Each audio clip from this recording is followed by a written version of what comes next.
Mark had been driving trucks for 12 years. He had seen a lot: accidents, strange people, empty roads that felt alive at night. But nothing ever stayed with him like that night on Highway 61 in Mississippi. It was around 2:30 a.m. The road was empty, no cars, no lights, just his truck headlights cutting through the darkness. He was hauling frozen food, trying to make it to Memphis before morning. Then he saw her, a woman, standing on the side of the road. She was wearing a long white dress, no shoes, hair covering her face. Mark slowed down. "Damn, not again," he muttered. Truckers often see stranded people. Sometimes it's real, sometimes it's trouble. He stopped anyway. The woman didn't move. Mark rolled down his window. "You okay?" he asked. No answer, just silence. Then slowly she lifted her head. Her face looked pale, too pale. "My car broke down," she said softly. Her voice sounded wrong, like it was coming from far away. Mark hesitated. "All right, get it. I'll take you to the next gas station." She walked to the passenger side and climbed in. The moment she sat down, the temperature inside the truck dropped. Mark noticed it immediately. He looked at her. She was staring straight ahead, not blinking, not moving. "You from around here?" he asked. No answer, just silence again. Mark felt uncomfortable. He turned on the radio. Static, just static. He tried another station. Nothing. Then suddenly, the woman spoke. "You shouldn't have stopped." Mark's hands tightened on the wheel. "What?" She slowly turned her head toward him, her eyes completely black. "I died on this road," she whispered. Mark slammed the brakes. The truck screeched to a stop. He turned to look at her. She was gone. The passenger seat was empty. The door was still locked. Mark's heart was pounding.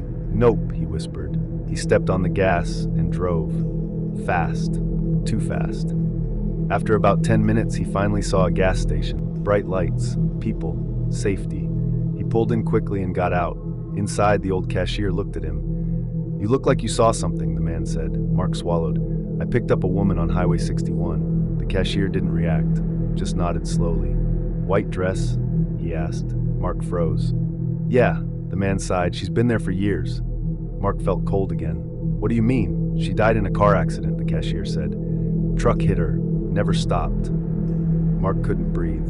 "Every now and then she gets into someone's truck," Mark whispered. "Does she hurt them?" The cashier looked at him. "No," then paused. "Not right away."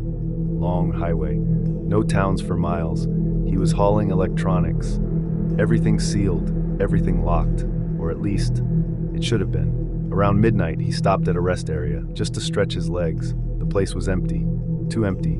No cars, no people, no sound. Jake walked around his truck, checked the tires. Everything looked fine. Then he heard something. Bang. He froze. The sound came from the trailer. He frowned. "Probably something shifting," he said. Then bang, bang. Louder this time. Jake's stomach dropped. "That's not cargo," he whispered. He slowly walked to the back of the trailer. The doors were locked. The seal was intact. No one could be inside. But then, "Help," a voice from inside. Jake stepped back. "Who's there?" he shouted. No answer. Then again, "Help me." It sounded like a woman, weak, desperate. Jake's hands were shaking. He grabbed his phone. No signal. Of course, he looked at the lock again. Still sealed, still untouched. There was no way someone could be inside. No way. But the voice kept coming. "Please, open the door." Jake made a decision. He broke the seal, unlocked the trailer. Slowly, he opened the doors. Darkness. Complete darkness inside. He grabbed a flashlight, shined it inside. Nothing. Boxes. All sealed. All untouched. No person. No woman. Just cargo. Jake felt sick. He stepped inside, walked deeper. "Hello?" he said. Silence. Then the doors slammed shut behind him. Jake spun around. "Hey!" He ran to the doors. Locked. From outside, his heart started racing. "This is not funny." Then he heard it again, right behind him. "Thank you for opening the door."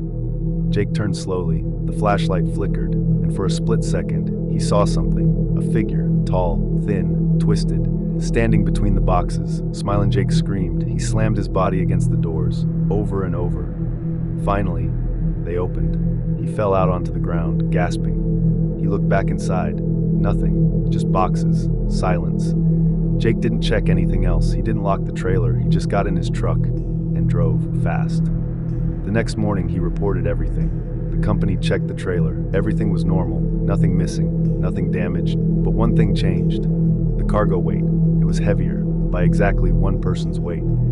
Tom always drove at night, less traffic, more peace, just him, the road, and the CB radio. That night, he was driving through Arizona, long desert highway, dark, silent. Around 3 a.m., his CB radio crackled. "Breaker, breaker." Tom picked it up. "Yeah, go ahead," a voice answered. "You're not alone out there." Tom smiled slightly. "Yeah, I know. Plenty of trucks tonight." "No," the voice said. "Not trucks." Tom frowned. "Who is this?" Static. Then the voice again. "You passed me." Tom looked in his mirrors, nothing behind him. "No, I didn't," he said. "Yes, you did." The voice sounded closer now, almost like it was inside the cab. Tom felt uneasy. "What truck are you in?" he asked. Silence. "Then, I don't have a truck anymore." Tom's grip tightened. "What does that mean?" The radio crackled loudly. Then the voice whispered, "I died here." Tom's heart skipped. He turned off the radio. "Not dealing with this," he muttered. Minutes passed, silence again. Then suddenly the radio turned back on by itself, static screaming. "Then look behind you." Tom froze. Slowly he looked in the rearview mirror. At first, nothing. Then, headlights. Very close, too close. A truck, right behind him. But he never saw it come. "Where did you?" The truck in the mirror had no driver, no one inside, just empty. Following him, Tom panicked. He sped up. 80, 90, 100 miles per hour. The truck stayed behind him. Same distance, same speed. The radio screamed again. "You can't outrun me." Tom was breathing hard. "What do you want?" Silence. Then your road. Suddenly the headlights disappeared. Gone. Just darkness again. Tom slowed down, shaking. After an hour, he reached a truck stop. He told another driver everything. The man listened quietly, then asked, "What highway?" Tom told him. The man nodded slowly. "Yeah." Tom swallowed. "Why?" The driver leaned closer. "Years ago, a truck crashed there." Tom's stomach dropped. "Driver died on impact," Tom whispered. "And?" The man looked him in the eyes. "They say he still drives that road." Tom didn't sleep that night. And from that day on, he ever used the CB radio.